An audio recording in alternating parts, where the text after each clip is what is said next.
the flowers and hunt the birds without a gun. Feel the thrill of an old forgotten joy when he hears the laugh of a little child. Brother Dickie could do those things. He would talk about his grandchildren. He'd talk about his children. Oh, what a joy it was when you could see him light up. He'd beam when he talked about his children. Tell you where they was all at. How well they'd done in life. All those things. When he could be happy and high-minded amid the meanness and the drudges of life, when star-crowned trees and the glint of sunlight on the flowing waters subdue him like the thoughts of one much loved and long dead. When no voice of distress reaches his ears in vain, and no hand seeks his aid without response. When he finds good in every faith, and helps any man to lay hold of divine things, and sees majestic meanings in life, whatever the name of the faith may be. When he can look into a wayside puddle and see something beyond the mud, into the face of the most forlorn fellow mortal being and see something beyond their sins. When he knows how to pray, he knows how to love, how to hope. When he has kept the faith with himself and his fellow man, with his God at his right hand at all times. He always had a bit of a song in his heart. He was glad to live, but he wasn't afraid to die. When you know your Lord and Savior, you're not afraid to die, folks. And if I think Dick had a message this morning for you, if he was able to tell you today, make peace, accept your Lord and your Savior, so you're not afraid to go when it comes your time to go. Because, folks, it's appointed unto us once to do that. We all want to do it. So that is some of the qualifications of a man of being a mason. Now I'm going to tell you some things about Brother Dickie.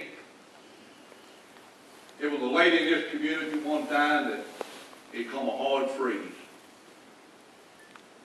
Water well busted, water pipe busted in the house. Brother Dickie was contacted, he and one of his brothers. I won't call any names. I won't call the lady's name. They looked at it, and it looked like a very hopeless case.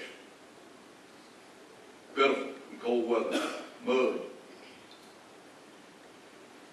They said, well, we ain't going to just tell her to shut the house up and leave. We're going to fix it. What did they do? They went together pipe fittings. They bought a tractor from a guy by the name of Kendall Price with a ditch witch on it. The lady made arrangement for a water tap, which was 1,000 feet away.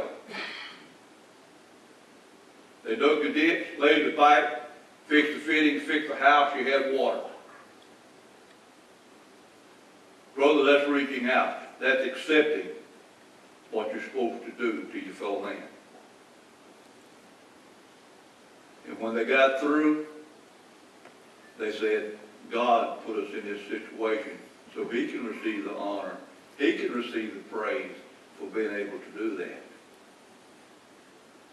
And I think every member of W+d+fisher Lodge is here today. As you look at the areas where the stations are, and we have 3 different stations in our lodge where the officers set of our lodge. The white oak wood was donated by Brother Dickie Sullivan. He could have got a good price for that dried white oak wood. That stuff's pretty expensive. But no, Dickie was ready to give. He was ready to offer his assistance, his aid. He took an old farm tractor that I had, I thought was wore out. Took it, put it, got it over there, got the tools, and went to raise in the garden, farm. Then he went to make a sugar cane with it. He was a tinker. He could fix anything up. He could take metal and make anything you want to make out of it. But he also could mold lives by his friendship, by his advice. You always could call on Dickie Sullivan and ask him, and he would tell you exactly what he felt. And you could almost take it to the bank, it was right. But again, I want to thank you It's an honor for me to be able to come today and speak on behalf of the Masons, W+d+fisher Lodge. God bless you. God bless the family.